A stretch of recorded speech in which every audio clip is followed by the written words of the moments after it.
The wind had a sound and a taste. The sound was a low moan across the plains, a lonely hum along the single telegraph wire that stitched the Dunridge farm to the town of Lone Ford. The taste was dust, fine as flour, baked from the cracked earth of the fields and carried on the ceaseless current of air. Marshall Dunridge stood on his porch, a giant of a man made still by the vast, empty landscape before him. The sun had bleached the sky to a pale, hazy blue and beaten the grass to the color of old straw. From his porch, he could see the dirt road shimmering with heat as it snaked its way toward the county seat, a journey he made less and less these days. He ran a hand over his jaw, the rasp of stubble low in the quiet. Another two hands had packed their bindles and left at dawn, their apologies as thin as the trickle of water in the creek bed. The drought had a tight grip on the land, and with no water, there was no work. Hay prices were climbing higher than a man could reach, and his remaining cattle were lean, their ribs showing like fingers clasped in prayer. He was a man with 1,000 acres of trouble and a house that had grown too quiet. That quiet was why he had finally tacked the notice to the board outside the general store in town. It had felt like a surrender. Needed a woman for cooking and housekeeping. He had written the words in a blunt, simple hand, offering fair wages and board, and had walked away without looking back, feeling the eyes of the town on his shoulders. He needed help in the kitchen, that was all. He did not want, and could not afford, any other kind of complication. A new sound intruded upon the wind's lament, a rhythmic, complaining squeak that grew steadily louder. Marshall squinted toward the road. A small shape was resolving itself out of the heat haze, a rickety cart pulled by a mule, whose ears drooped with a profound and weary resignation. As it drew closer, he could make out two figures on the cart's bench, both women, their bonnets doing little to shield them from the relentless sun. The cart, looking as though a strong gust might dismantle it, turned off the main road and onto the path leading to his house. It stopped near the wooden fence that separated the yard from the wider ranch, the squeaking finally sighing into silence. The older woman climbed down first. She moved with a stiff but determined grace, her back straight, her face lined with the cartography of a hard life, but holding a steady resolve in the eyes. She was perhaps in her early 40s, her dress clean but faded from countless washings. The younger woman followed more slowly. She was fuller of figure, with a quietness about her that was not shy so much as watchful. She smoothed her dress and stood beside the older woman, her gaze sweeping over the yard, the house, the silent man on the porch. She took in the dry, thirsty look of the place, the way the paint was peeling from the porch rails, the profound solitude that seemed to rise from the very soil. She looked to be in her early 20s. "Mr. Dunridge," the older woman called out. Her voice was clear, without tremor. Marshall descended the steps, his boots kicking up little puffs of dust. He stopped a few feet from them. I am Bess Calhoun, and this is my daughter, Tessa." She gestured to the young woman, who gave a small, polite nod, her eyes meeting Marshall's for only a second before dropping to the worn toes of her shoes. "We saw your notice in Lone Ford. We've come about the position." Marshall looked from the mother to the daughter and back again. He had expected one woman, older perhaps, a widow with no other prospects. He had not expected a family, however small. He noted the threadbare state of their belongings in the back of the cart, the exhaustion in the mule's posture. These were people at the end of their rope. He needed help. They needed a place to land. The transaction was as simple and as stark as that.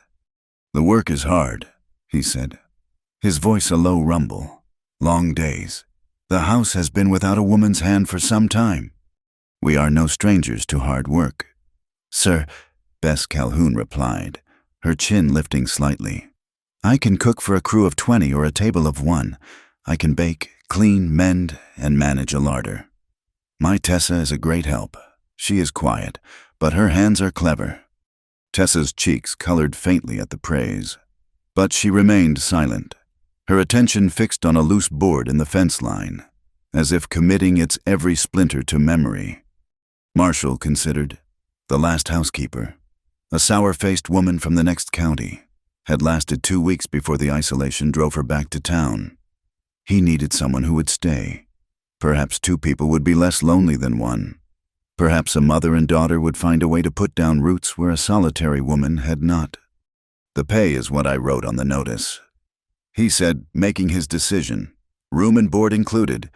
You'll have the small room off the back of the kitchen. It is not large, but it is clean. He was not promising anything more than the job. He wanted that boundary clear from the start, as clear as the fence that marked his yard.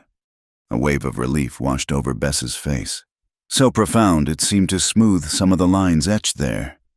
That is acceptable, Mr. Dunridge. We thank you. When would you like us to start?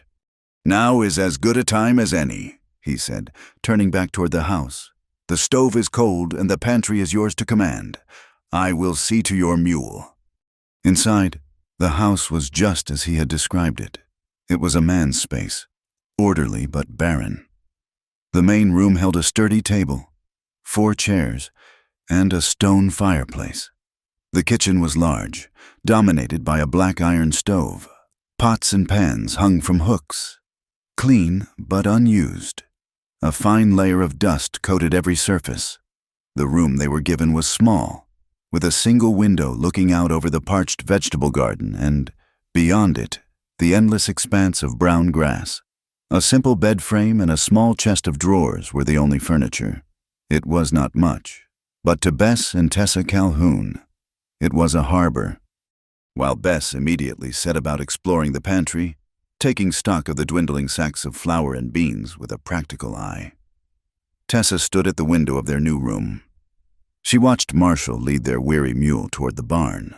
He was a large man, yet he moved with a surprising gentleness, his broad hand resting for a moment on the animal's neck. He did not seem like a man given to easy conversation.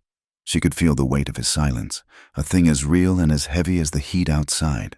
The wooden fence stood between the house and the rest of the world, a clear line between this small pocket of domesticity and the working ranch beyond. It was a line, she understood, that defined their place here. They were inside the fence, but they did not belong to the land, or to the man. They were here to do a job. That first evening, the smell of baking bread filled the quiet house for the first time in years. Bess, with an almost magical ability to conjure substance from scarcity, had found enough flour, yeast, and water to make 2 loaves. Tessa worked beside her, her movements deft and silent as she kneaded the dough. She felt a quiet hope in the simple, repetitive motion, in the life that grew under her hands as the dough became smooth and elastic. When Bess set the loaves near the warmth of the stove to rise, it felt like the house itself was taking its first full breath in a long time. They ate supper at the big table, the 3 of them. The bread was warm and soft, and Bess had made a thick stew from salted pork and dried beans. The meal was a silent affair. Marshall ate with a focused intensity, as if he were performing a necessary chore. Yet, more than once, Tessa saw his gaze drift to the fresh bread, a flicker of something unreadable in his eyes. He thanked Bess for the meal, his words simple and direct, and then retreated to the porch, where he sat staring out into the deepening twilight. The next morning, Marshall announced he was going to Lone Ford for supplies. The pantry is low, Bess had stated, not as a complaint, but as a fact. He nodded. Make a list, he said. We will all go. You should know the way of the town. The journey in his sturdy farm wagon was different from their arrival. The ride was smoother, the horses strong. Yet the silence persisted, broken only by the creak of the wagon wheels and the hum of the telegraph wire that seemed to follow them all the way to town. The wind was a constant companion, whipping Tessa's hair from her bonnet and tasting of dust. Lone Ford was a collection of wooden buildings huddled on either side of a wide and dusty street. It was the heart of the county, and its pulse was gossip. This became clear the moment they stepped into Pike's general store. The proprietor, a woman with sharp, bird-like eyes and a mouth that seemed permanently pursed in judgment, was Mistress Pike. Her gaze took in Marshall, then Bess, then lingered on Tessa with an unnerving intensity. "Marshall Dunridge," she chirped, her voice thin and reedy. "Been a while since you graced us with your presence, and you have brought company." "Mistress Pike," Marshall acknowledged with a curt nod. "This is Mistress Calhoun and her daughter. They are my new housekeepers." "Housekeepers," Mistress Pike repeated, drawing out the word. "Is that so? Just the two of you ladies, all the way out there? It is a lonely place." Her eyes darted from Bess's worn hands to the curve of Tessa's figure beneath her simple dress. The unspoken questions hung in the air, thick as the smell of pickles and coffee beans. "We find it peaceful," Bess said smoothly, handing the woman her list. She would not be baited. She had dealt with women like Mistress Pike in every town she had ever passed through. While her mother and Mistress Pike conducted their business, Tessa drifted toward the back of the store, pretending to inspect bolts of calico. She could feel the store owner's scrutiny like a physical touch, and she instinctively pulled her shawl tighter around her shoulders. She was used to it, the way people looked at her, the assumptions they made. Her quietness was mistaken for simplicity, her full shape for a lack of discipline. It was a wearying, familiar burden. A man at the counter buying tobacco shifted slightly, and she caught his eye. He was young, with a lean face and a deputy's star pinned to his vest. He offered a small, respectful smile and a nod. His gaze clear and without the invasive curiosity she had just felt from the woman. He looked at her as if she were simply a person, not a puzzle to be solved or a story to be whispered about. For a moment, the heavy weight of being watched lifted. She saw Marshall speaking to him in low tones, and the deputy, whose name she learned was Ethan Hale, listened with a serious expression. He seemed to be a man with a conscience, a rare thing in a town that thrived on speculation. The ride back to the farm was as quiet as the ride in, but as the sun began to dip below the horizon, painting the sky in fiery strokes of orange and purple, the silence felt different. They were three people returning to a shared place, a home of a sort. That night, as Tessa lay in the small bed, the room was filled with the silver light of a rising moon. She could hear her mother's steady breathing beside her. The wind picked up, rattling the window pane and finding its way through the chinks in the log walls. It no longer sounded just like a lonely moan. It sounded like voices, like the reedy whisper of Mistress Pike, carrying stories and rumors on its invisible currents. Dry wind, hot earth, a lonely log house. This was their life now. A quiet hope, fragile as a new sprout in cracked soil, had taken root in her heart.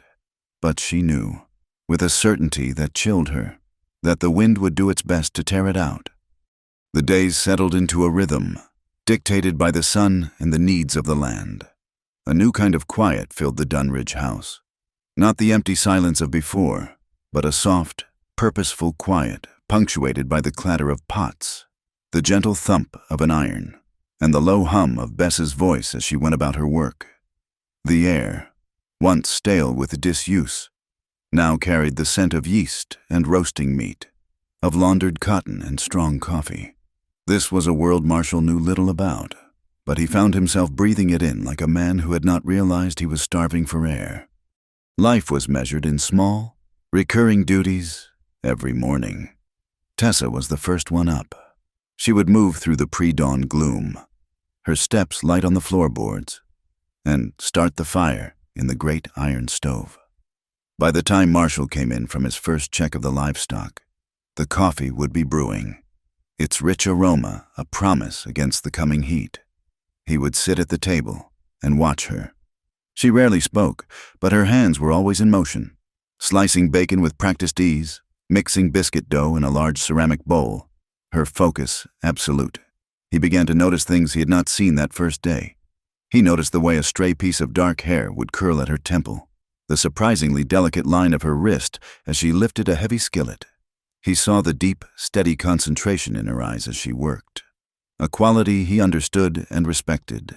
It was the same concentration he applied to mending a harness or judging the health of a calf.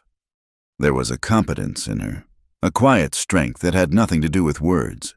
He told himself it was merely an employer's appreciation for a good worker, but deep down, in a place he did not often visit, he knew it was becoming something more. The routine was a bulwark against the drought. Bess ran the kitchen like a seasoned general. Mondays were for laundry, the big copper tubs filled with precious water hauled from the well, which was thankfully still deep and true. Tuesdays and Fridays were baking days, the house filling with the soul-satisfying warmth of fresh bread. Beans were a constant, a large pot simmering at the back of the stove for the few remaining hands who came in from the fields at midday, their face caked with dust. At night, after the dishes were washed and the kitchen was set to rights, Marshall would sit on the porch, and through the open window he could hear the low murmur of Bess and Tessa's voices from their room. It was a sound of belonging, and it made the vast, empty plains feel a little less lonely. He had his own rituals. Each evening, he walked the perimeter of the barns, the scent of hay and animals a familiar comfort. He would slide the heavy wooden bolt on the main door, the sound a definitive end to the day. He counted his bales of hay, the dwindling stacks a constant, gnawing worry. Sometimes, his gaze would drift to the far horizon. For the past week, he had seen it, a thin, almost invisible ribbon of smoke to the south. It was not close enough to be a threat, not yet, but in a season this dry, with the grass cured to tinder, every distant smoke was a warning. It was the season for fires, a time when a single spark, born of lightning or carelessness, could devour a man's entire world. He would stand there for a long time, the thought, a cold knot in his stomach, before turning back to the house, where a single lamp burned in the kitchen window, a small yellow star in the immense darkness. The mail carrier, Jebediah, came once a week, his horse kicking up a cloud of dust that announced his arrival long before he was visible. He was a conduit to the outside world, bringing letters, newspapers, and, most reliably, the gossip from Lone Ford. He was a man who enjoyed his role as the town's circulatory system, pumping news from one isolated outpost to another. He arrived late one morning, his face flushed from the heat and a sly grin on his lips. Tessa was outside, shaking out a rug, her back to the road. The sharp crackle of the whip-like action sent small clouds of dust into the still air. She heard the horse approach and turned, her hands stilling on the heavy woven fabric. Marshall was coming from the barn, wiping grease from his hands with a rag. "Morning. Marshall, hot one again," Jebediah called out, swinging a leg over his saddle. He handed over a thin bundle of mail tied with twine. "Not much for you today. A bill of lading from the freight office and the County Gazette." "Thank you, Jebediah," Marshall said, his voice flat. He had never much cared for the mailman's prying nature. Jebediah's eyes slid past Marshall and settled on Tessa, who had now folded the rug over her arm and was starting to turn toward the house. His grin widened, a knowing, unpleasant thing. He leaned forward conspiratorially, lowering his voice just enough that it carried perfectly in the quiet air. "Heard you took on some help? See you got the mother and the daughter both." He paused, his gaze lingering on Tessa's form. "Figured a big man like you would need a good cook. But I got to ask, did you hire them two to help with the chores? Or to eat their way through your larder before the winter hits?" The words, meant as a jest, landed with the brutal force of a physical blow. Tessa froze.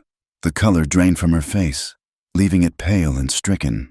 She could feel the heat of the man's gaze on her body, sizing her up, judging her, turning her into a caricature, a punchline.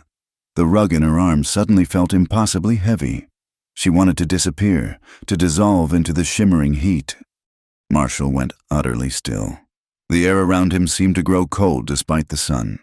He took a single, deliberate step forward, and the sheer size of him, his quiet intensity now coiled into a palpable threat, made Jebediah's horse sidestep nervously. He did not raise his voice. He did not have to. When he spoke, the words were like chips of ice. "You have delivered the mail. Your business here is done." Jebediah's grin faltered.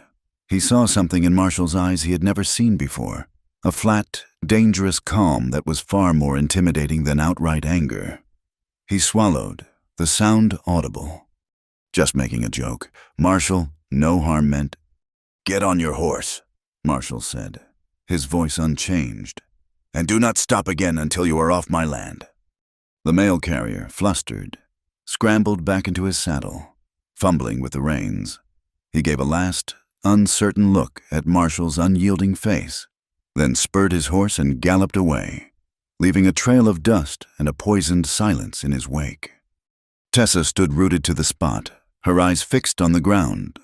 She could not bring herself to look at Marshall. The shame was a hot, suffocating blanket. She heard the porch door creak as her mother stepped out, her face a mask of cold fury. Bess had heard everything. "Tessa, come inside," Bess said, her voice tight but even. Without a word, Tessa turned and walked into the house, her shoulders hunched as if to protect herself. Marshall watched her go, a muscle working in his jaw. The anger he felt was a clean, hot flame. It was an anger at the casual cruelty of a small man, at a town that fed on whispers, at the injustice of a world that would judge a person's worth by the space they occupied. But beneath the anger was something else, something deeper and more confusing. It was a fierce, primal urge to protect the quiet woman who had just walked into his house. It was a feeling that had no place in the simple arrangement of employer and housekeeper. The rhythm of the day was broken. The quiet in the house was no longer peaceful. It was taut with unspoken words. Tessa was a ghost at her chores, her movements mechanical, her eyes avoiding everyone's at supper. She barely ate, pushing the food around on her plate. The delicious stew her mother had made tasted like ash in her mouth. After the meal, Marshall found her by the back fence, staring out at the darkening plains.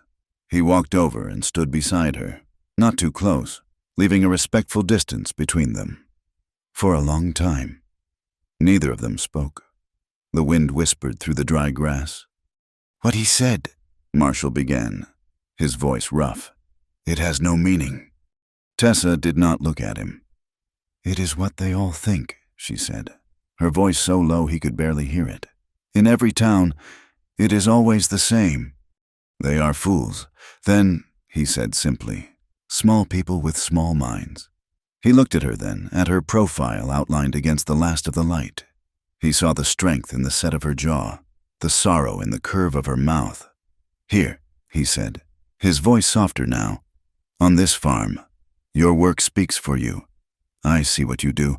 I see the value in it. That is all that matters." She finally turned her head and looked at him. In the dim light, she saw the sincerity in his eyes. There was no pity there, only a steady, quiet respect. It was a look she was not accustomed to receiving from anyone, least of all a man like him. A tiny, fragile warmth spread through her chest, a countercurrent to the cold shame that had gripped her all day. She gave him a small, almost imperceptible nod of thanks before turning and walking back to the house, leaving him alone with the vast, starry sky and the complicated, unwelcome turn his own heart had taken. The fence no longer seemed like a simple boundary between the yard and the ranch. It now felt like the line between the world that judged her and this one man who, it seemed, did not. Jebediah's cruelty left a scar on the quiet rhythm of the house. A new self-consciousness settled over Tessa, a watchfulness in her eyes that had not been there before. She moved with a careful precision, as if trying to make herself smaller, to take up less space. Marshall saw it, and it angered him in a way he could not articulate. He found himself watching her more, not with the detached appreciation of an employer, but with a sharp, protective focus. He saw the way she now avoided the open doorway when the farmhands came for their midday meal, the way she kept her back to the world as much as possible. The incident that changed the texture of their silence happened one morning before the sun had fully risen. The air was still cool, and Marshall had come in from the barn. the scent of hay and horses clinging to him. He was tired. He had been up half the night with a sick calf, and his movements were heavy. Tessa was at the stove, pouring coffee into his thick ceramic mug. As she turned, he moved to take the mug from her, their timing slightly off. Her hand jolted, and a stream of hot black coffee sloshed over the rim, cascading directly onto his hand, which rested on the edge of the table. It was his right hand, the one he used for everything, a landscape of old scars, thickened knuckles, and calluses earned from a lifetime of wrestling a living from the unforgiving earth. Tessa gasped, a sharp, frightened sound. "Oh, I'm so sorry, Mr. Dunridge. I am so clumsy." She immediately set the pot down and reached for a cloth, her face a mess of panic and dismay. He barely flinched. The coffee was hot, but his skin was tough. What he felt more than the heat was the sudden, frantic touch of her fingers as she started to dab at his hand with the cloth. Her touch was hesitant, but the warmth of her skin through the thin cotton was a startling, intimate sensation. "It is nothing," he said, his voice deeper than usual. He pulled his hand back, not because of the heat, but because of the jolt that went through him at her touch. "Just a little coffee."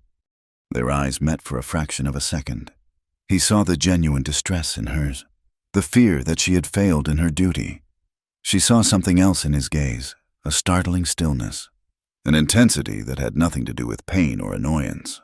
The moment stretched, thick and silent, broken only by the hiss of the fire in the stove.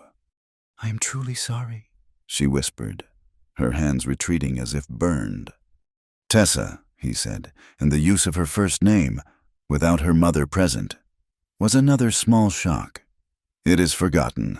He picked up his mug with his other hand and went to his seat at the table, turning his attention to the plate of biscuits she had set out. But it was not forgotten. All through breakfast, he was acutely aware of his right hand. A faint red mark was fading on his knuckles, but a different kind of warmth lingered, a phantom sensation of her touch that seemed to seep deeper than his skin. And, for her part, Tessa could not stop replaying the moment, the feel of his calloused, surprisingly warm skin under her fingers, the unnerving focus in his dark eyes. It was a brief, accidental collision, but it had knocked them both slightly off their settled orbits. Bess saw it all. From her place at the dry sink, she had observed the entire exchange. She saw the spill, her daughter's panic, and Marshall's quiet dismissal. But she saw more. She saw the way his eyes had followed Tessa as she turned away. It was a look Bess recognized. It was the look of a man who is beginning to see a woman not just as a pair of hands that cook his food and clean his house, but as something more. She said nothing. She continued to wash the tin plates from the night before, her movements methodical and calm. Bess was a woman who understood that some things, like rising dough or a brewing storm, were best left to their own quiet development. To interfere too early was to spoil the outcome. But she began to watch Marshall Dunridge with a new, careful intensity. The days continued, but now a fine, invisible thread of awareness connected the quiet man and the silent young woman. They orbited each other in the small space of the house, their paths crossing a dozen times a day, each near contact charged with the memory of that one accidental touch. Evenings became a ritual. After the supper dishes were cleared, Bess would often sit in their room mending clothes by the light of a small oil lamp. Tessa, restless, found solace in the work of her hands. She would stand at the sturdy kitchen work table, bathed in the soft lamplight, and prepare the dough for the next day's bread. The window was always open to the cooling night air, and outside, on the porch, Marshall would sit in his chair, seemingly staring out into the immense, star-dusted darkness. But he was not looking at the stars. He was listening. He would listen to the soft scrape of the flour scoop, the rhythmic, comforting thump and press of Tessa's hands as she kneaded the dough. It was a sound of life, of purpose, of sustenance. It was the sound of a home. Sometimes he would see her through the window frame, a safe distance that allowed him to watch without intrusion.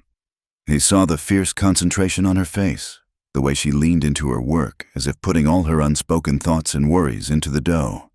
One evening, he noticed a faint smudge of white flour on her cheek, stark against her skin in the lamplight. The sight caused a strange tightening in his chest.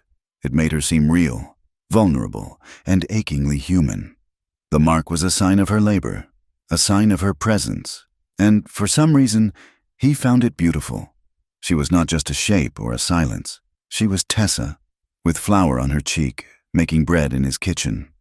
A few weeks after the mail carrier's visit, the need for supplies required another trip into Lone Ford.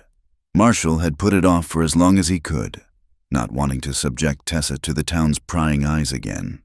But the larder was growing bare. Bess announced she would stay behind to turn out the airing cupboards. So Marshall and Tessa made the journey alone.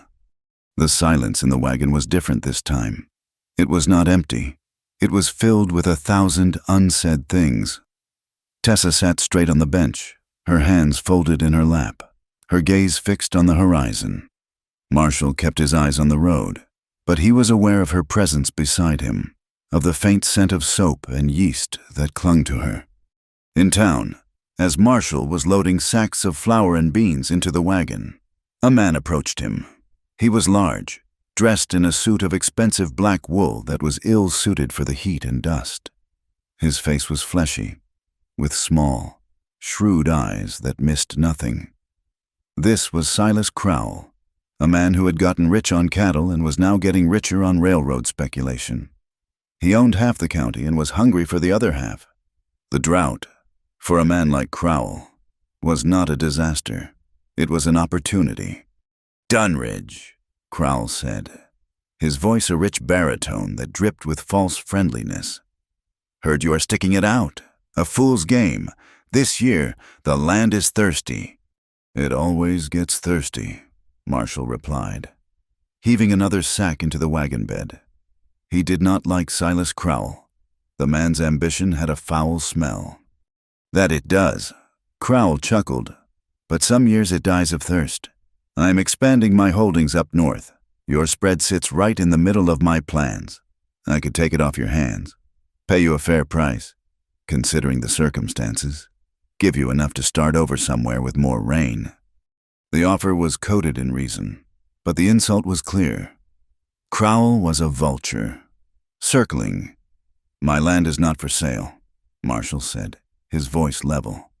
"A man has to be practical," Crowell pressed, his smile not reaching his eyes. "Pride does not fill a barn with hay or a well with water."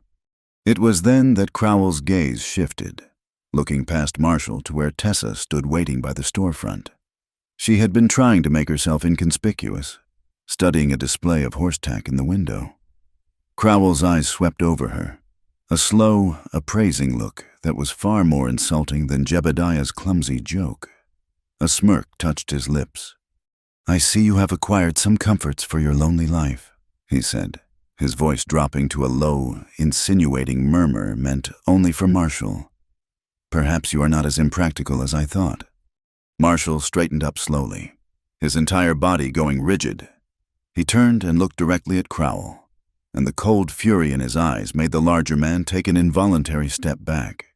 "You will watch your tongue when you speak of my household," Marshall said, each word low and dangerous. Crowell, surprised by the ferocity of the response, held up his hands in mock surrender. "No offense intended. Dunridge, just an observation." He gave another long look at Tessa, who was now staring at the ground, her face burning with humiliation, before turning and walking away, his boots silent in the thick dust. The ride home was heavy with a new kind of silence. The threat was no longer just gossip and whispers. It had a name and a face. Silas Crowell wanted his land. And he had looked at Tessa as if she, too, were a property to be appraised and acquired. Marshall's hands tightened on the reins, his knuckles white. The fence around his house, the boundary he had been so determined to maintain, suddenly seemed fragile and insufficient. He had brought these two women to his farm for his own convenience, to cook his meals and keep his house. But the world, it seemed, was not going to let the arrangement remain that simple. He glanced at the woman beside him. She was staring straight ahead, her face pale, but her chin was held high. He realized, with a certainty that settled deep in his bones, that he was no longer just fighting a drought. He was fighting for her. For them. The thought was terrifying, and it was the truest thing he had felt in years. The encounter with Silas Crowell left a bitter taste that lingered long after the dust from his departure had settled. A new tension, sharp and metallic, like the telegraph wire, humming in the wind, strung itself between the farm and the town. Crowell did not wait long to make his next move. A few days later, one of his foremen rode out to the Dunridge farm. A man with a hard face and eyes that seemed to take inventory of every sign of weakness the thinning herd. The sun-scorched fields, the dwindling stacks of hay. He brought an offer from his boss. Crowell would be willing to sell Marshall hay, enough to get his remaining cattle through the season. The price was nearly double the going rate, a figure that was less a business proposition and more an executioner's fee. The deal would be on credit, of course, a debt that Crowell would hold over Marshall's head like an axe. Marshall stood on his porch and listened to the offer without expression. The foreman delivered the terms with a flat, take-it-or-leave-it tone. It was a declaration of war disguised as a helping hand. "Tell Mr. Crowell I am much obliged for his concern," Marshall said, his voice dangerously quiet. "But I will manage my own affairs." The foreman shrugged. "Suit yourself. The wolves get the leanest cattle first." He turned his horse and rode away, leaving the threat to hang in the hot, still air. Marshall knew the offer was just the first turn of the screw. The railroad was coming, a great iron serpent that would change the value of every acre it touched, and Silas Crowell intended to own the land on both sides of its belly. To him, Marshall was just an obstacle, a stubborn relic of an older time to be starved out and swept aside. The next attack came from a different direction, waged not with money and debt, but with ink and poison. In town, Mistress Pike, fueled by the gossip she had gathered and sharpened, escalated her campaign. She penned a letter. It was written in a looping, elegant script, full of pious words about Christian concern and the moral fabric of the community. And it was signed simply, "A Worried Neighbor." She gave the letter to a boy to tack to the public notice board inside the Lone Ford Saloon, the one place where she knew every man in the county would see it. The letter spoke of the unfortunate situation out at the Dunridge place, where a grieving and isolated man had fallen under the influence of newcomers. It hinted at the impropriety of two women living unchaperoned with a bachelor. It lamented the enormous appetite that must be straining an already struggling farm, its words painting a clear and cruel picture of Tessa.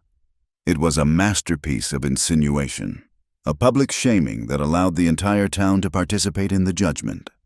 Deputy Ethan Hale was the one who brought the news. He rode out late in the afternoon, his face grim. He found Marshall reinforcing a corral fence, the rhythmic thud of his sledgehammer the only sound in the yard. Ethan dismounted and pulled a folded piece of paper from his pocket.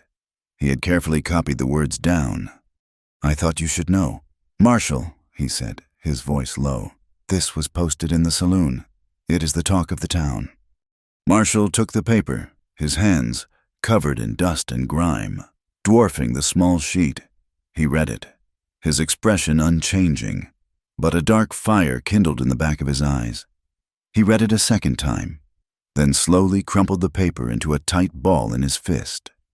Bess had come out onto the porch, wiping her hands on her apron, her face etched with worry at the deputy's unexpected visit. "What is it?" she asked. Marshall did not answer.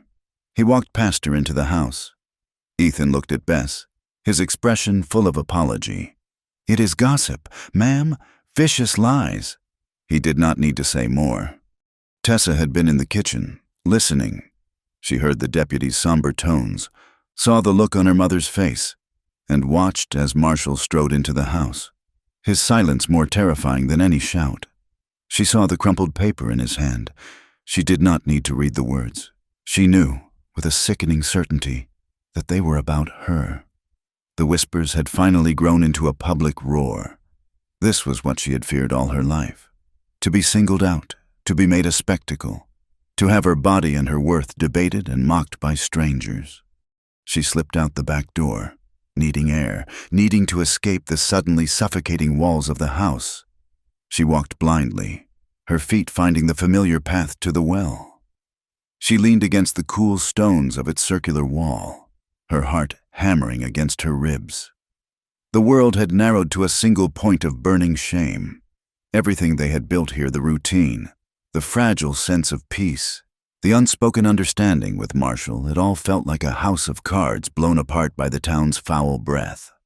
She peered over the edge into the well's dark throat, far below. Her reflection looked back at her, a wavering, distorted face in a circle of light. The water twisted her features, making them strange and unrecognizable. This was how they saw her. She thought, a warped, misshapen version of a person. All her life, she had felt like dust, the fine layer that settles on things, easily overlooked, easily brushed away. Maybe I am just the dust that settles, she whispered to the broken image in the water, the words a surrender to the pain. No, the voice came from behind her, low and firm. Marshall. He had followed her. He stood a few feet away, the crumpled ball of paper still clutched in his hand. He must have heard her. He stepped closer, coming to stand beside her at the well's edge. He did not look at her, but stared down into the darkness as she had. They are the ones who are broken, he said, his voice a low rumble that seemed to come from the earth itself. Not you. She shook her head, unable to speak, a knot of tears tightening her throat. Look at this land, he said, his gaze sweeping out toward the horizon. It is hard. It is unforgiving. It takes strength just to exist here. Beauty in a place like this is not about being delicate or easily pleasing. It is about endurance. It is about the deep roots that hold on in a drought. It is about the quiet, steady work of turning rock and sun into life. He turned his head then and looked directly at her, his eyes holding hers with an unwavering intensity. They have learned to love the wrong kind of beautiful. The words struck her with the force of a revelation. He was not offering pity. He was not telling her she was pretty despite what others thought. He was changing the very definition of the word. He was telling her that the world was wrong, and that he saw a truth it was blind to. In his eyes, at that moment, she did not see her distorted reflection. She saw herself, and for the first time, she felt a flicker of belief that what he saw might be true. A single tear escaped and traced a path through the dust on her cheek. He reached out, not to touch her, but to unclench his fist. He opened his hand and let the crumpled ball of paper, the physical embodiment of the town's malice, fall from his fingers. It dropped into the darkness of the well, disappearing without a sound, swallowed by the deep, pure water below. It was a final, definitive act. He had disposed of their poison. Later that evening, as twilight bled across the sky, Marshall rode out, not to check on his cattle, but to patrol the boundaries of his land, on the southern edge, where his property met the tract recently bought by Silas Crowell. He saw a new and ugly sight. A crew of men was stringing up a new kind of fence. It was not the familiar, honest wood of a split-rail fence, but strands of wire armed with sharp, vicious barbs. The wire gleamed in the last of the sun, a cruel silver thread designed to tear the flesh of any creature that tried to cross it. It was a new invention, one that was already causing trouble, cutting off cattle from water and old trails. He sat on his horse and watched the men work. The new fence was a symbol of everything that was pressing in on him. It was the physical form of Crowell's ambition, a way of scarring and dividing the open land he had always known. The railroad, the barbed wire, the town's petty cruelty. It was all the same thing. A new, harder world was arriving. A world that had no room for men like him, or for the quiet, strong beauty he was just beginning to understand. The wind blew, carrying the distant ring of hammers, and Marshall Dunridge felt the familiar loneliness of his life transform into the cold, hard resolve of a man with something to defend. The smell came first. For days, The distant smoke had been a thin, hazy stain on the southern horizon, a problem for a different county, a different set of worries. But then the wind, which had been a steady, sighing presence from the west, grew fickle. It died down to an unnerving calm, the air thick and heavy, before picking up again. This time, a hot, dry breath from the south. With it came the scent of a world on fire. It was a sharp, acrid smell of burning grass and cedar that scraped the back of the throat and made the eyes water. The sun, when it rose, was a diseased-looking orange disk behind a veil of smoke. A fine layer of gray ash began to settle on every surface, a ghostly snow that did not melt. A nervous energy took hold of the farm. The cattle were restless in their pens, lowing uneasily. The horses in the barn stamped their hooves and whinnied, their nostrils flared, tasting the danger in the air. Bess moved about the kitchen with a grim set to her jaw, her eyes constantly flicking toward the southern window. Tessa found she could not concentrate on her chores. Every sound, the creak of a floorboard, the slam of a distant door made her jump. Marshall was a figure of tense, coiled energy. He spent the morning securing the livestock, checking the water troughs, and scanning the horizon, his face a granite mask. The change, when it came, was terrifyingly fast. The southern wind, which had been a hot, steady push, suddenly intensified with a violent gust, and the low moan it made through the eaves of the house became a hungry roar. From the porch, they saw it. The hazy line of smoke on the horizon was gone.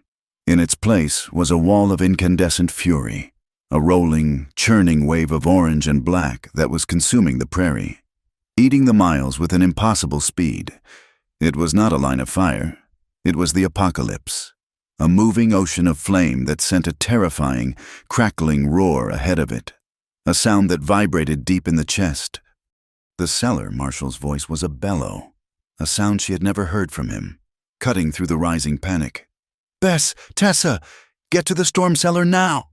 He was already running toward the barn, grabbing buckets from their hooks by the door. "Come, child." Bess grabbed Tessa's arm, her face pale but her voice firm. But Tessa was frozen, mesmerized by the terrible beauty of the approaching inferno. It was moving faster than a galloping horse, a living entity of unimaginable power. Marshall's next shout was to the two remaining farmhands who had emerged from the bunkhouse, their face slack with terror. "The horses, get them out, drive them toward the creek bed. Go." He did not wait to see if they obeyed, plunging into the cavernous, smoke-filled barn himself. The spell broke for Tessa. Her mother was pulling her toward the heavy wooden doors of the storm cellar set into the ground a few yards from the house, but Tessa pulled her arm free. She saw Marshall disappear into the barn, and a fear colder and sharper than her fear of the fire seized her. She looked at the house, at the barn, at this small patch of earth that had become the first real home she had ever known. She would not hide in a hole in the ground while it burned. "Mother!" The well, she screamed over the roar of the wind and flames. Grabbing a bucket, she ran not to the cellar, but to the stone well, her movements clumsy with adrenaline.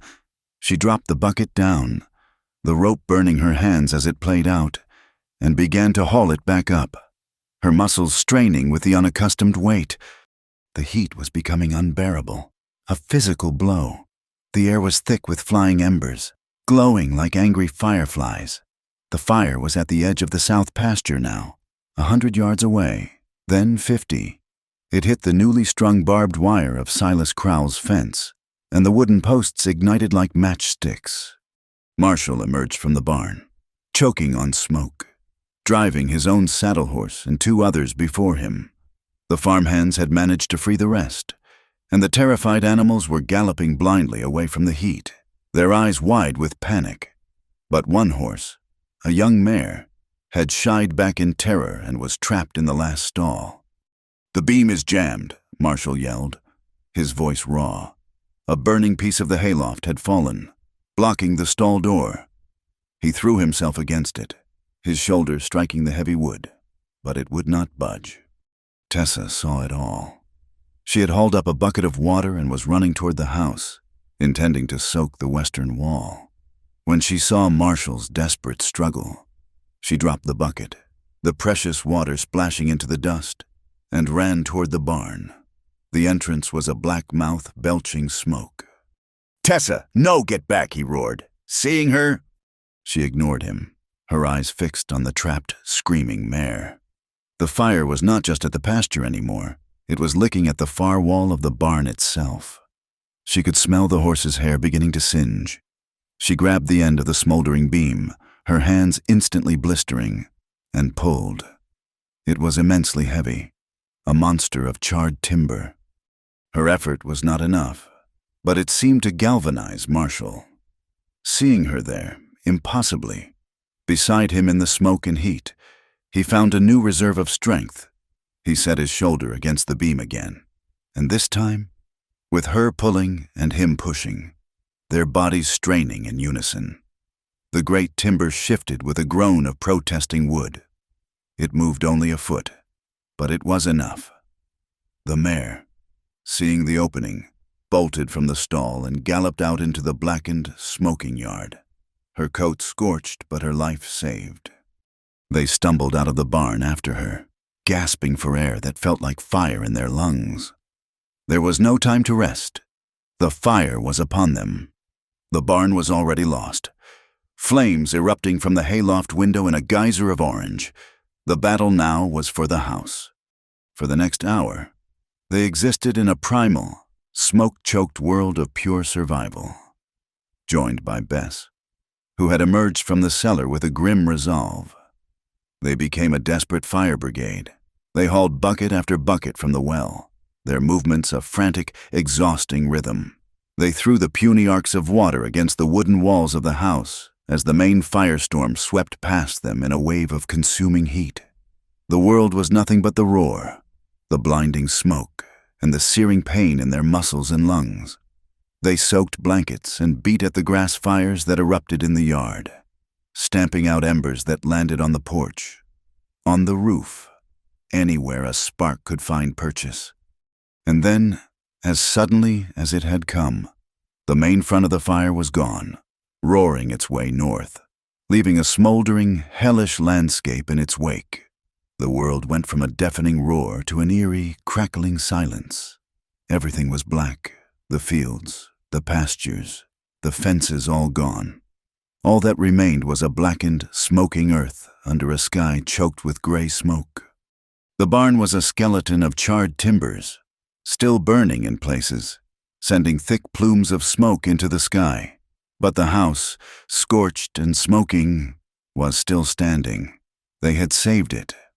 Tessa stood in the middle of the blackened yard, her dress torn and filthy, her face and arms streaked with soot, her hands a mass of raw blisters.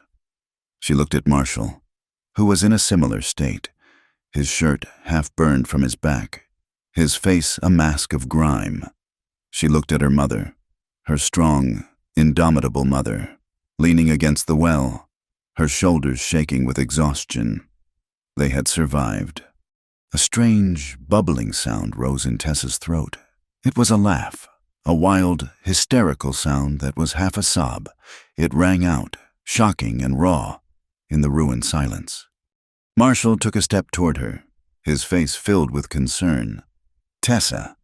She looked at him, tears now streaming down her face, carving clean paths through the soot on her cheeks. "Maybe we burned up together," she choked out, the words a release of all the fear, all the pain, all the unspoken things that had been incinerated in the last hour. He reached her, and his hand, blackened and rough, came up to her face with a gentleness that was breathtaking. He used his thumb to wipe a tear and a smudge of soot from her cheek. His touch was a brand, a claim, an anchor in the devastation. In that moment, standing in the ruins of his farm, everything was stripped away. He was not her employer, and she was not his housekeeper. They were just a man and a woman who had walked through fire together and come out the other side. The sound of approaching horses broke the spell.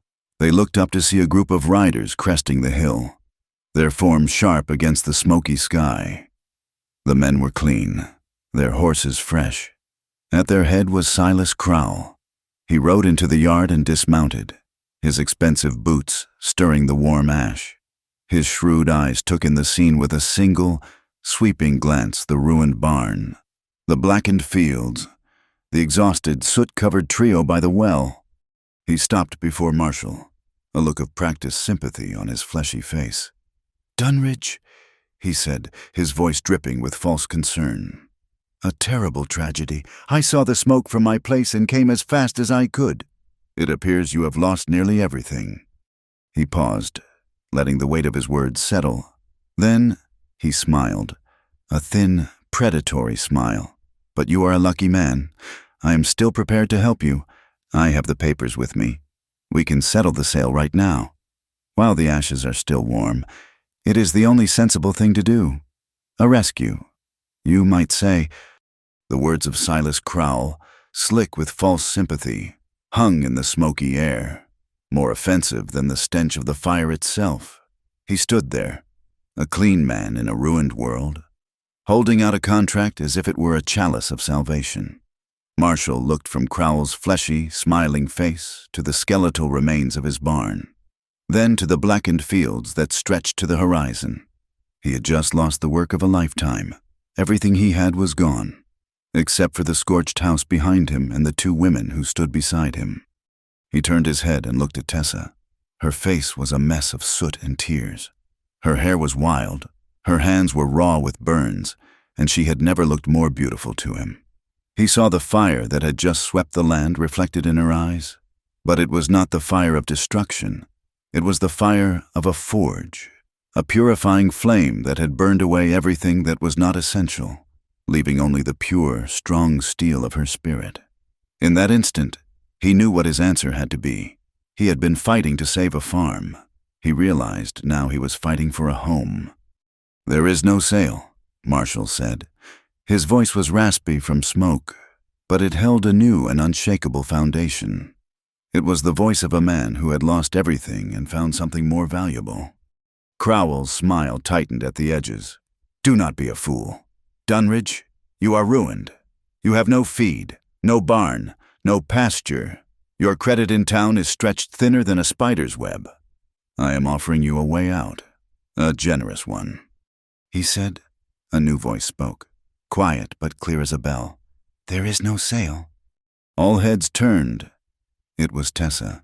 She had taken a step forward, to stand not behind Marshall, but beside him. Her chin was high, her gaze fixed on Silas Crowell, and there was no trace of fear or shame in her eyes. The woman who once tried to make herself invisible was now deliberately making herself seen. She had faced down an inferno. A man like Silas Crowell held no terror for her anymore. "This is our home," she said, and the word "our" fell into the quiet with the weight of a stone. "We are not leaving." Crowell's eyes narrowed, his condescending pity curdling into outright contempt. He looked from Tessa to Marshall, a sneer twisting his lips. "You would choose this a pile of ash and a woman who looks like she has been dragged through it, over a clean start. You truly are a fool." Before Marshall could react, a calm, steady voice cut through the tension. "I would watch who you are calling a fool. Mr. Crowell." Bess had moved to stand with them, her presence a silent, solid reinforcement. "You see a pile of ash. We see ground that has been cleared for new growth. You see two women who are tired and dirty. I see a daughter who has more courage in her heart than you have in your entire body. And I see a good man who knows her worth. Now, I believe you are just leaving." The united front of the three of them, exhausted, filthy, and utterly resolute, was a fortress Crowell could not breach. He was a man who understood the power of money, debt, and fear. He did not understand this. He saw that he had miscalculated, that he had mistaken material loss for a broken spirit. His face darkened with fury.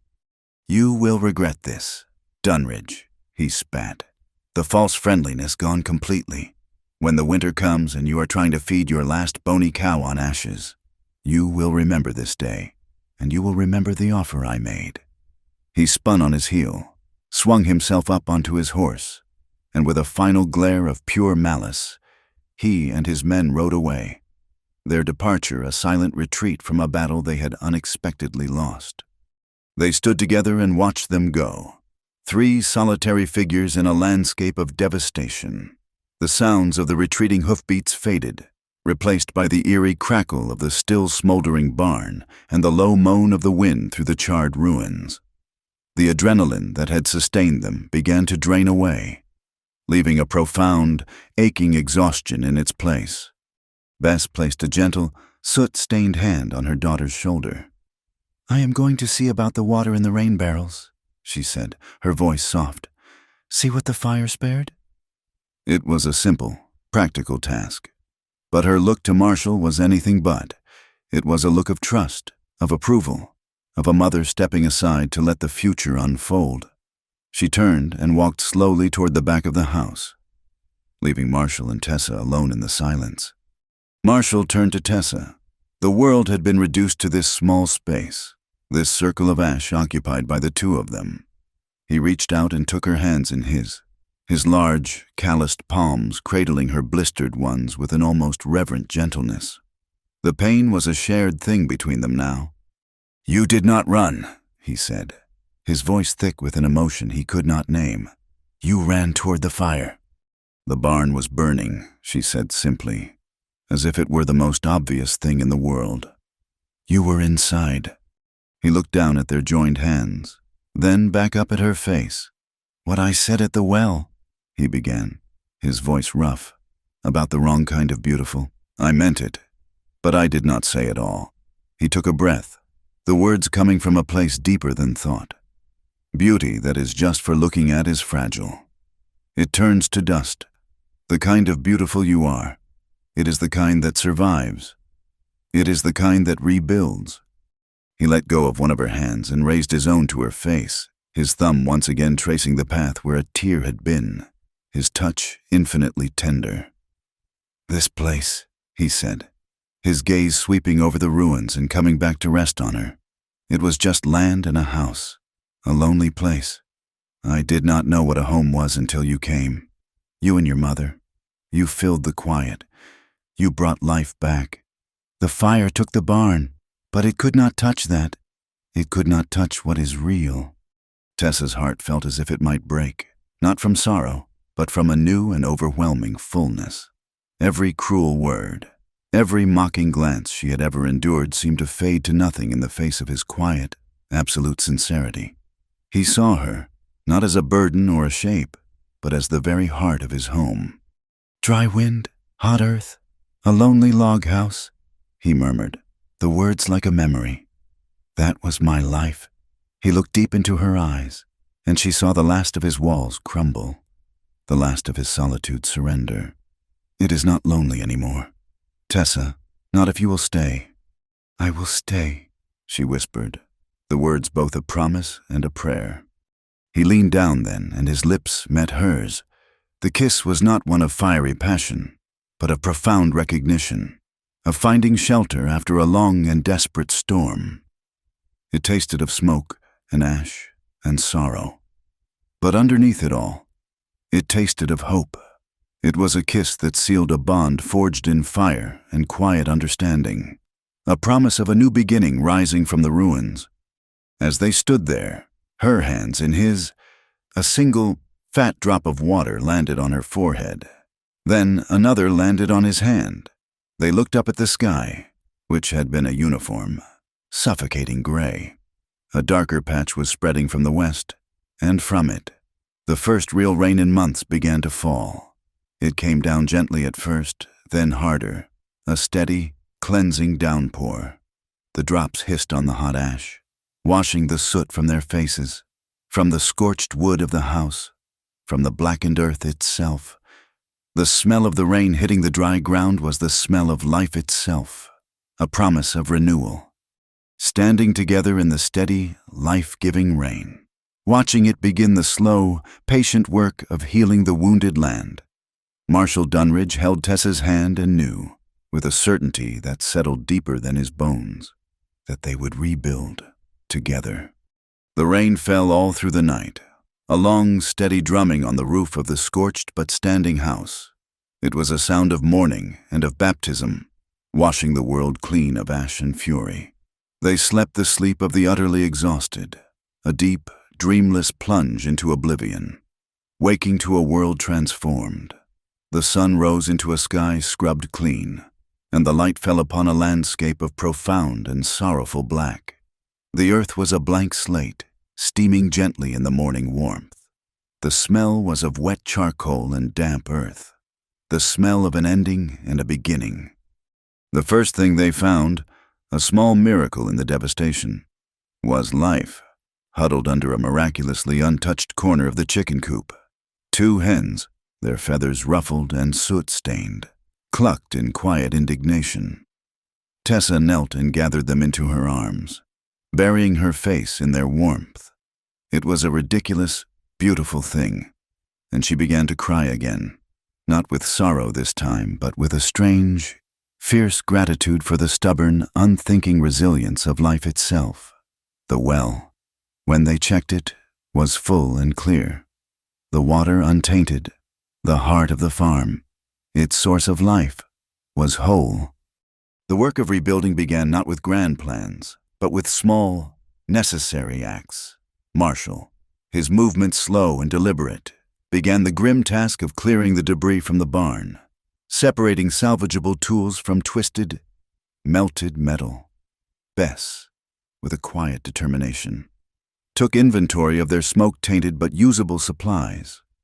Tessa, her burned hands bandaged with clean rags soaked in a poultice of herbs her mother had prepared, set about the task of bringing order back to the house. They worked in a shared silence, a communion of purpose that needed no words. The old boundaries of employer and housekeeper had been burned away with the barn. They were partners now, equals in a daunting but shared enterprise. A few days later, necessity drove them into Lone Ford. They needed tools, lumber, salt, and 100 other things they could ill afford. The journey in the wagon felt different.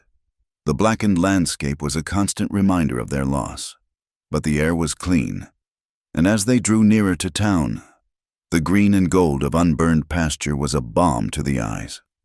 Their arrival in town was met with a silence that was thick with curiosity and a measure of awe. The story of the fire, and of their survival, had traveled faster than any mail carrier. People stopped what they were doing to stare, their faces a mixture of pity and morbid fascination.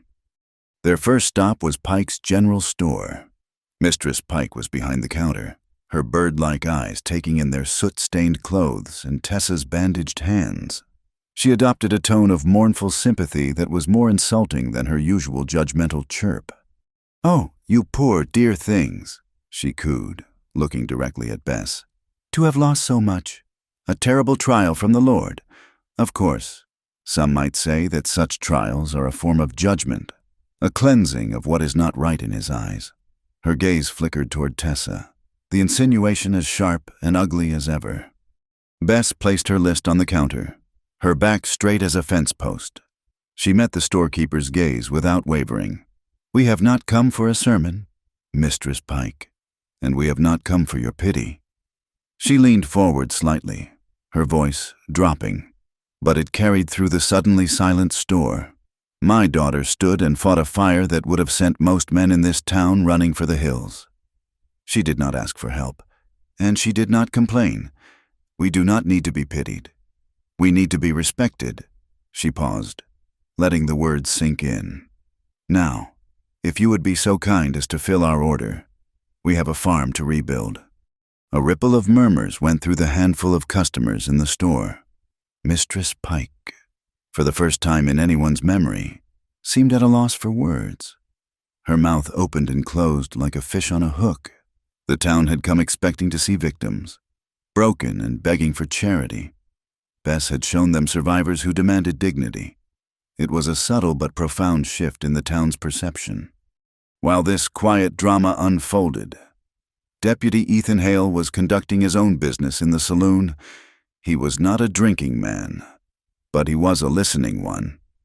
He had been troubled by the timing of the fire, by the way it had served Silas Crowell's ambition so perfectly. For 2 days, He had been quietly asking questions. He had found one of Crowell's hired hands, a man with a loose tongue when fueled by whiskey, who had boasted of being paid a bonus for a special job the day of the fire, a job that involved riding hard away from the southern plains just as the smoke began to rise. It was not proof, but it was a thread, and Ethan was a man who knew how to pull on a thread. He found Crowell at a corner table, drinking with his foreman. Ethan walked over, his spurs making a quiet, deliberate sound on the dusty floorboards. He stopped at the table. "Crowell," he said, his voice even, "I need to ask you about your whereabouts on the day of the fire." Crowell looked up, a slow, arrogant smile spreading across his face. "Why, Deputy, I was watching my assets grow. It was a very profitable day." "One of your men says you paid him to be somewhere he should not have been," Ethan said, his hand resting near the butt of his pistol. "He says you paid him to set a backfire that the wind took and turned into a monster." The smile vanished from Crowell's face. His foreman's hand twitched. "That is a lie," Crowell snarled, his eyes turning hard and cold, a drunk's fantasy. "Is it?" Ethan's gaze was like a nail pinning him to his chair. "Because I found a half-burned rag soaked in kerosene near your new fence line, right where the fire seems to have jumped from a controllable burn to a wildfire. And I believe I can find the man who sold that kerosene to your foreman here." Panic flared in Crowell's eyes.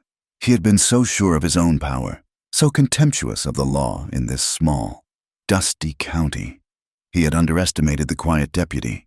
In a single, desperate motion, he shoved the table into Ethan and reached inside his coat. He was not a gunman. The motion was clumsy, born of fear, not skill.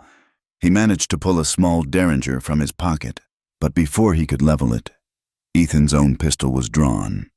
The movement a blur of practiced efficiency. The saloon erupted in chaos. People dove for cover. A single shot cracked through the room, deafeningly loud. Crowell cried out, not in pain, but in shock, as Ethan's bullet tore through the fleshy part of his arm, sending the derringer clattering to the floor. It was over in a second. Ethan stood over the whimpering man, his face grim. The town's most powerful citizen had been brought down not in a blaze of glory, but in a squalid, panicked instant. The news of Crowell's arrest and the reason for it spread through Lone Ford like a contagion. The town, which had been so quick to judge the Calhouns, was forced to look at its own reflection and see the real source of the poison in its midst. Justice, when it came, was swift and public. Silas Crowell, his arm in a sling, was given 24 hours to leave the county, his holdings to be overseen by a federal marshal until his trial. The final act of public reckoning fell to Mistress Pike, Ethan Hale. His face set like stone, escorted her from her store to the saloon, in front of a crowd of silent, watching men. He pointed to the notice board where her anonymous letter, a tattered, forgotten relic of a false narrative, still hung. "Take it down," he said, his voice leaving no room for argument. With trembling hands and a face mottled with humiliation, she unpinned the paper. She did not dare to look at the faces watching her as she crumpled the evidence of her own malice in her fist. Back at the farm, news of Crowell's downfall was met not with celebration, but with a quiet sense of vindication. Marshall's few remaining hands, who had heard the story in town, came to him that evening as he stood by the ruined corral. "We will stay, Mr. Dunridge," their spokesman said. "If you will have us, the winter will be hard, but this is good land, and you are a good man to work for." Marshall looked at the men, then at the blackened fields, and then toward the house, where a warm yellow light now shone from the window. He nodded. "I would be glad to have you." That night, as Marshall and Tessa stood on the porch, the air was cool and clean. The moon cast a silver light on the land, and in the distance they could hear the faint, hopeful sound of hammers as the men began constructing a temporary shelter for the horses. The fire had taken so much, but it had also given them a strange and unexpected gift. It had burned away the lies, leaving only the truth of who they were. It had destroyed a farm, But in its place, a community was beginning to grow. A community built not on suspicion, but on a shared, hard-won respect.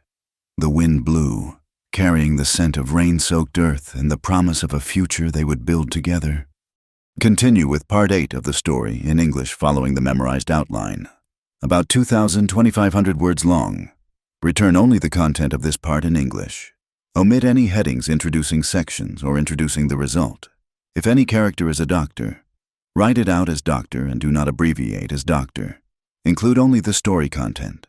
Do not use abbreviations. If there are any abbreviations, you must write out the full form of the word. Remove all section headings or introductions to paragraphs. Do not use special characters such as underscore, hash, asterisk, asterisk, asterisk, asterisk, asterisk, asterisk, greater than, double greater than, less than, double less than, left bracket, right bracket, hyphen, underscore, left parenthesis, right parenthesis, double quote, single quote, triple less than, triple greater than, hash, asterisk, double asterisk, triple asterisk. And if there are Roman numerals, convert them to lowercase numbers. Character names in the story must be common American names from 1850-1900. Do not use the name Clara if there are words or content that are too sensitive for community guidelines and advertiser-friendly principles on YouTube. Replace them with gentler wording without losing the meaning of the story. And absolutely do not include any acts of abuse toward children or minors. Return the result to me here in the chat, not using a document box. At the end, write one sentence in English thanking the audience for listening to the story and inviting them to comment on where they are listening from so everyone can connect and share their thoughts. And invite them to subscribe to my channel Wild West Night, like the video, and support further by pressing the hype button so this story in the video can be heard by more people. Only continue with Part 8 connected logically to Part 7. You do not need to rewrite Parts 1, 2, 3, 4, 5, 6, and 7. Here is the outline content for Part 8. Note: Fan 8. Ket no lai tutro resolution denouement. Muk tu kep sung dot mo ra tuong lai. Hinan ket ban mi moino. Huang luachin mun, tren bao kua, mot bong kuk dai mok sautro. Quiet ding chung best yep tuk quan bep, dong thoi la kofan no trong trang trai, Marshall and Tessa din uok gyandi, du din quoi sao vu gio lai. Diem nhan chu de kong pai ku roi bang tin yu, malatu ton lien doi kien tri. Du am giovan toiloi don van kon hung na nai du am de kong so lan nua. The season turned. The rains that had begun on the night of the fire continued, not as a deluge, but as a series of gentle, life-giving showers that soaked deep into the scorched earth. And then, a quiet miracle began. From the black, seemingly dead ground, tiny shoots of green began to appear. The prairie, with its ancient, stubborn resilience, was coming back to life.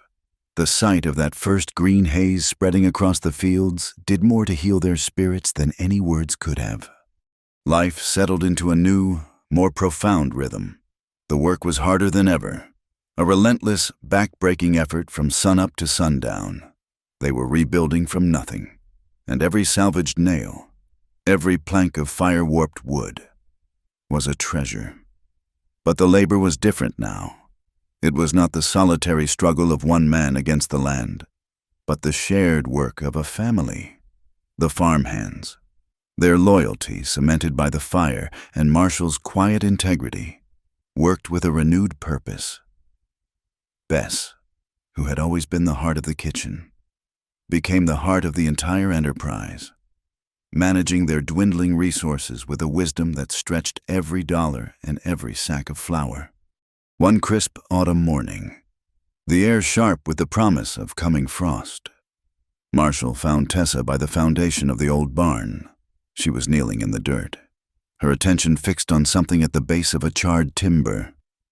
He came to stand beside her and saw what she was looking at.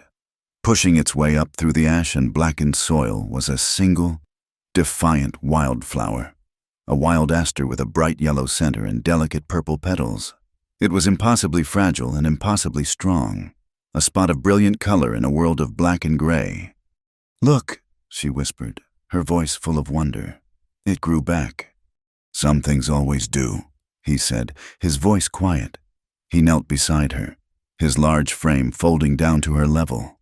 He was not looking at the flower. He was looking at her. "The roots are deep."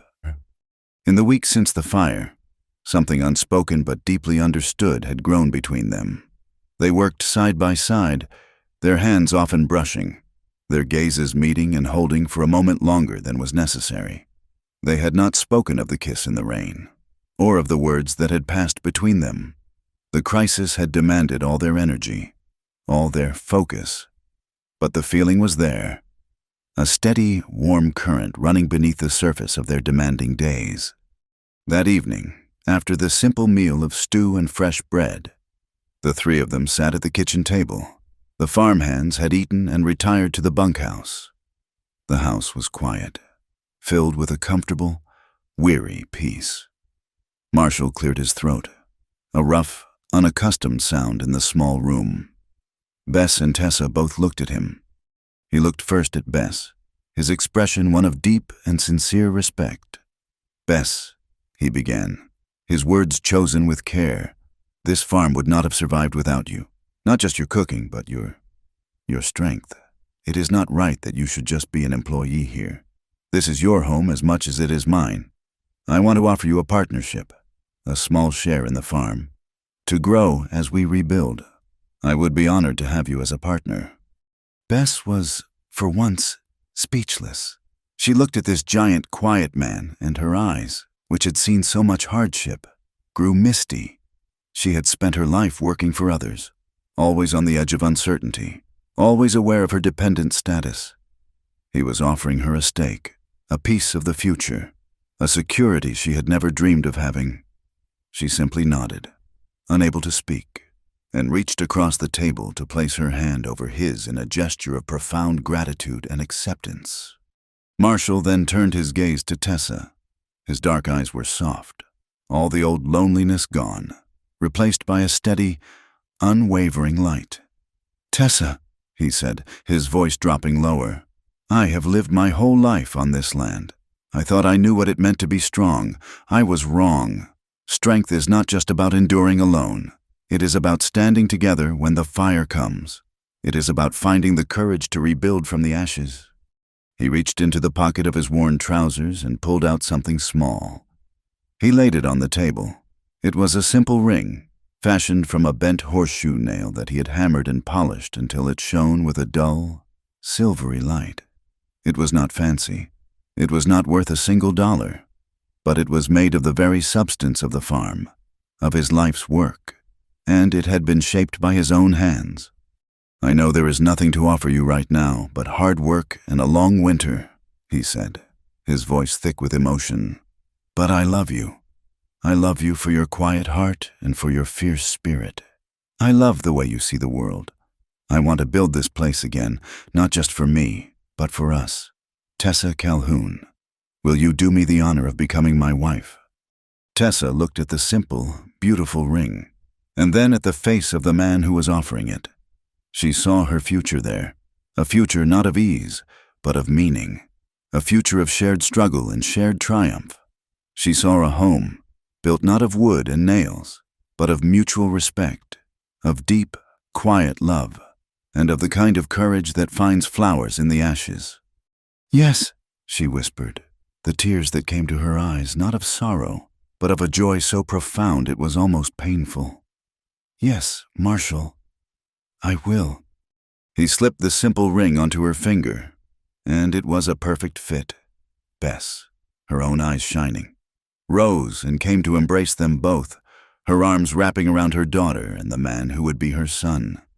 A small, strong circle of family in the warm light of the kitchen. They decided they would marry in the spring, after the first crops were planted, a wedding that would be a celebration not just of their love, but of the land's rebirth.